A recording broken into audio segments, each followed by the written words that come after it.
deste modo.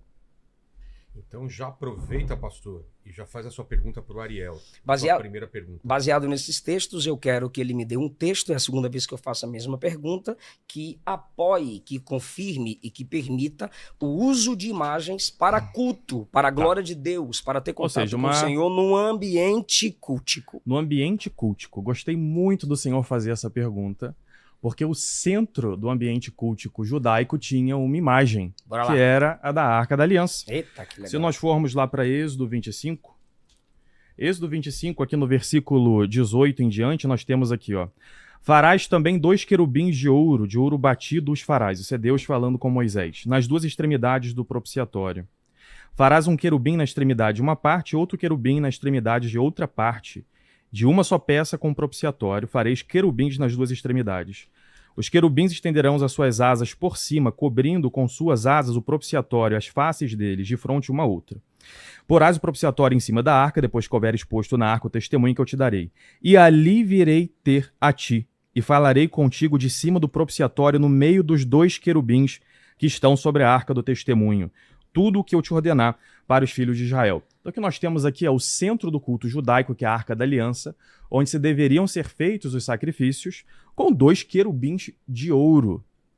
Alguém poderia pegar aqui a passagem do Salmo 115 ou do Salmo 135 e dizer, mas se esse querubim de ouro aí, se a gente jogar ele no chão, ele vai se defender? Ele vai conseguir levantar? Então, alguém poderia dizer isso. Mas a gente vê aqui que a proibição que existia de imagens no Antigo Testamento tinha 2 aspectos. O primeiro é esse, que Deus não podia ser visto. Agora nosso Senhor Jesus Cristo está encarnado, nós vimos a sua glória, e nós que temos fé em Cristo, o tocamos, né, como diz São João. Então a gente tem sim essa presença de Cristo. E o outro aspecto é porque aquele era um povo de cabeça dura também. Então, como o Senhor disse, né, na sua casa tem imagens aí da família e tudo mais, né, que é uma coisa lícita. Mas para os judeus naquele tempo, era algo que nem isso era lícito para o povo.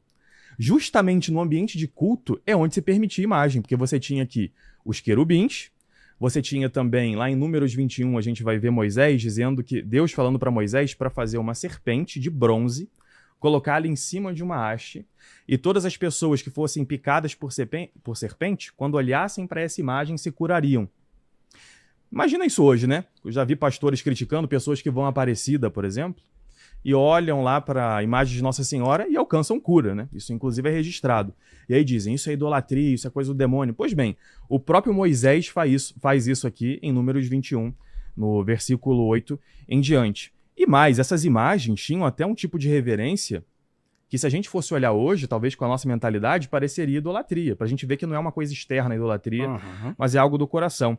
Se a gente for para Josué, no capítulo 7, o versículo 6...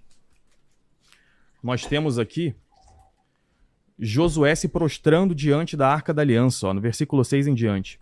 Josué rasgou as suas vestes e se prostrou em terra sobre o seu rosto, que é o verbo no hebraico ishtahu, que significa ou se prostrar ou adoração, né, dependendo do contexto, justamente porque só o fato de você se prostrar não é adoração.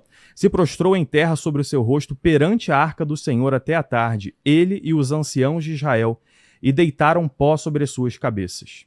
E disse Josué, ó Senhor Deus, por que com efeito fizeste passar esse povo o Jordão para nos dares nas mãos dos amorreus, para nos fazerem perecer?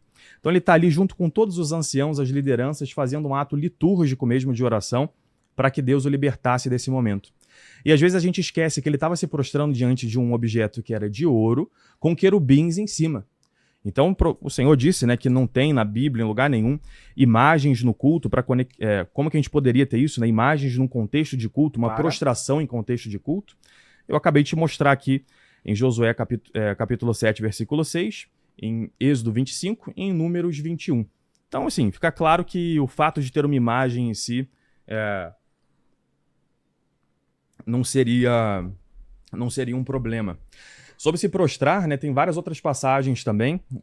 A gente pode pegar, marquei aqui na minha Bíblia, por exemplo, Gênesis 23, versículo 7, em que nós temos Abraão se prostrando ao comprar um terreno. Nós temos Gênesis 3, versículo 3, 33, versículo 3, em que Jacó se prostra 7 vezes para o seu irmão Esaú. Você imagina, a gente visse alguém agora aqui levantando e se prostrando, levantando e se prostrando. É quase um culto, né, pagão aí para outra pessoa. Então é pra gente ver que o que acontece dentro do coração é que é a idolatria. E por isso que a gente não pode pegar o simples fato de ter uma imagem em um ambiente de culto e dizer que isso nunca aconteceu. É o que aconteceu no Antigo Testamento. A outra coisa que o Senhor falou, né, é que as imagens foram proibidas para sempre e que Deus não se contradiz. Eu não vou conseguir responder isso agora que já acabou meu tempo, mas na minha tréplica aqui eu trago mais uma resposta. Tá certo. Réplica, pastor? Tem 3 minutos. Queria que o pastor explicasse esses ambientes de culto aqui com imagens, né? Você usou Êxodo, capítulo 25, que é um gênero literário narrativo para defender a construção de imagem e, ao mesmo tempo, defender o culto católico se baseando nesse capítulo. Só que a Arca da Aliança não é imagem de ninguém que morreu. A Arca da Aliança é símbolo do trono de Deus. Você tem os anjos lá, né? Vou concluir. E na tampa tem os querubins, que são os representantes. Eles representavam ali aqueles que protegem a santidade e a glória de Deus. Você vê isso em Ezequiel, capítulo 1, Isaías, capítulo 6, Apocalipse, capítulo 4. Em nenhum momento há ordem divina para se prostrar diante da arca para culto. Se em Êxodo capítulo 25 mandou fazer imagens, Êxodo 20 proíbe a construção de imagens para culto, e Êxodo 32, Deus puniu quem fez imagem fora de sua ordem. Ariel, a arca Deus mandou fazer, o bezerro Deus não mandou fazer. Então, eu queria que os ouvintes me entendessem agora. O que Deus mandou fazer é ornamento. A imagem que Deus não mandou fazer é idolatria. É pecado usar imagem, fazer imagem que Deus não mandou fazer para culto. Você usou Josué capítulo 7. Josué, primeiro, se prostrou em temor, frustração. Segundo, o gênero literário de Josué é narrativo, não normativo. Ali não tem regra para culto. Não há mandamento em nenhum texto para se curvar diante de imagem. Eu te desafio a me provar.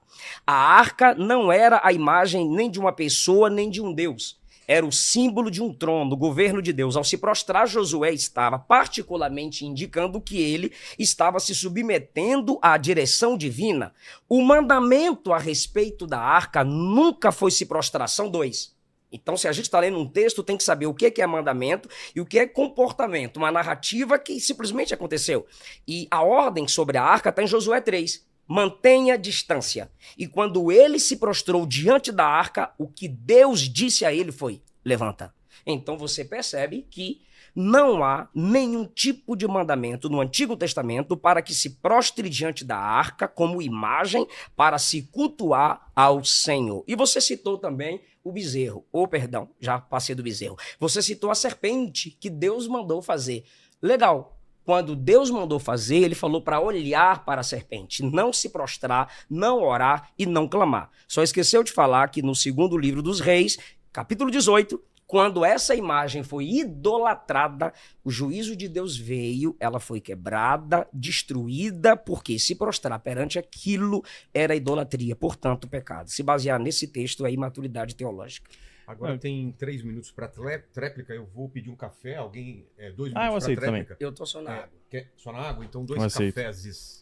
O pessoal reclama que eu falo cafés, eu sei que é café. Cara, não, esse aí eu não quero café. Cafés, café às vezes não é tão bom, então esse vai ser bom. Então 2 minutos para... Vamos lá, esse negócio de texto descritivo, narrativo e dogmático, isso não está na Bíblia. Isso é uma distinção que foi inventada no século XVIII, que contraria claramente 2 Timóteo 3,16, que diz que toda escritura é útil para argumentar, corrigir e trazer o povo para plena perfeição em Cristo. Então você não pode ter uma parte da escritura que não é inspirada ou que não tem sentido. Um texto narrativo seria um texto que não seria usado para nada. E eu vou mostrar para vocês que Jesus interpreta a escritura como eu. Eu mostrei que Moisés tinha ambiente de culto e os judeus esculturas e que nós também podemos ter. Inclusive, queria confirmar se eu entendi bem, pastor. O senhor disse que se a gente tivesse anjos, por exemplo, ornando as nossas igrejas e que a gente não pedisse intercessão para eles, estaria tudo bem, então. Eu não disse isso. Não poderia ter também. À luz da Bíblia, imagem sem a ordem de Deus. Para culto, orar a anjo, pedir intercessão de anjo, através da imagem. Se prostrar diante de imagem é idolatria. Você ter imagem de anjo... Pelo que eu entendi, a pergunta dele é... Pode ter o anjos, mas se não tiver oração, pode ter. É isso? Essa é a minha pergunta. Isso, pode? Pra mim isso não é idolatria. Se você tem a imagem... Se você tem fora do ambiente de culto... fora? Não, mas dentro do ambiente de culto, a gente viu aqui que os judeus tinham imagens, né? Lá, mas nenhum deles se prostrou diante da imagem, Ariel. Nenhum deles cantou. Eu acabei de ler Josué. Josué se prostrou diante da Arca da Aliança. Não, eu já expliquei que... É o texto narrativo, então deixa eu continuar. Não, eu repito. Quando Josué se prostrou, foi Josué se prostrando, não foi? Uhum. Não tem mandamento para ninguém se prostrar. A ordem... Porque ou seja, é a distinção de mandamento e narrativo. A ordem de Deus... Então, a atitude dele foi se prostrar. Quando ele acaba de falar, a primeira coisa que Deus fala para ele é: levanta. Mas corrigindo, porque ele se prostrou? Deus mandou ele se levantar. Ou seja, Deus mandou ele se levantar. Claro que fisicamente a postura foi corrigida. A gente pode pegar outra passagem. Josué também, um que se prostrou bastante na Bíblia. Então ele se prostrou também diante do anjo do Senhor que apareceu para ele. E esse anjo aí, você sabe que não é um anjo comum. Não mandou se levantar. Isso, porque depois já tem outra pergunta. Então deixa eu só terminar então. Então, o que eu entendi então é que como não tem um mandamento, você diz assim, tem a descrição lá de que tem imagens, mas não tem um mandamento de que tem que ter. Então a gente não pode justificar a nossa prática de ter ambiente de culto e imagens porque não tem um texto se basear em Josué, normativo. Não tem um texto normal. Ou Êxodo 25, número 21, certo? Isso. Tá, então vamos lá. Êxodo 21 tem que ser lido com o Segundo Reis. Em Mateus... Segundo Reis, assim, é que o problema do povo ter usado aquilo para idolatria é como se alguém chegasse na igreja hoje e oferecesse uma macumba lá para uma imagem de Nossa Senhora. A propósito já acontece. Não tá escrito isso lá.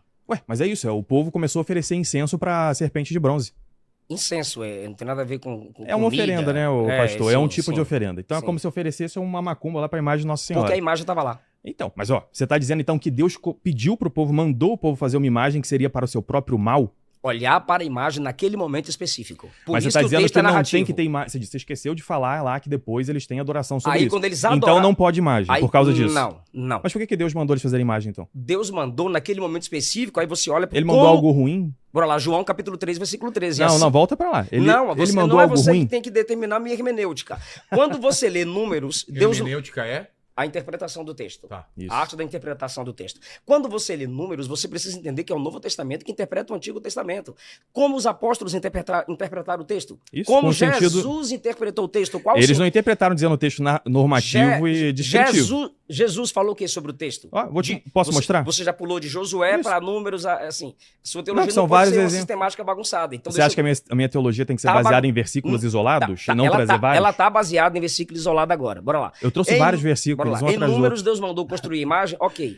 Olha, bora só organizar. Tá no tempo de quem? Só pra gente entender. Tá no seu aqui. Só que você me perguntou. Sim, então deixa eu voltar aqui, porque segundos, vamos lá. Todo o problema tá sendo texto descritivo normativo. Ou normativo. Mas Jesus não interpretou a Bíblia assim. Quando ele tava lá em Mateus 12, quem tiver com a Bíblia em casa pega, e ele colhe lá as espigas, né, no dia de sábado, os fariseus perguntam para ele: por que vocês estão pegando essas espigas se não é lícito fazer nada num dia de sábado? Os fariseus estão dizendo, texto dogmático, é Mateus 12, logo no início. Vocês estão fazendo uma coisa aí que é mandado, estão fazendo uma coisa que foi mandado não fazer, trabalhar no sábado. E Jesus responde: nunca lestes na Escritura, quando Davi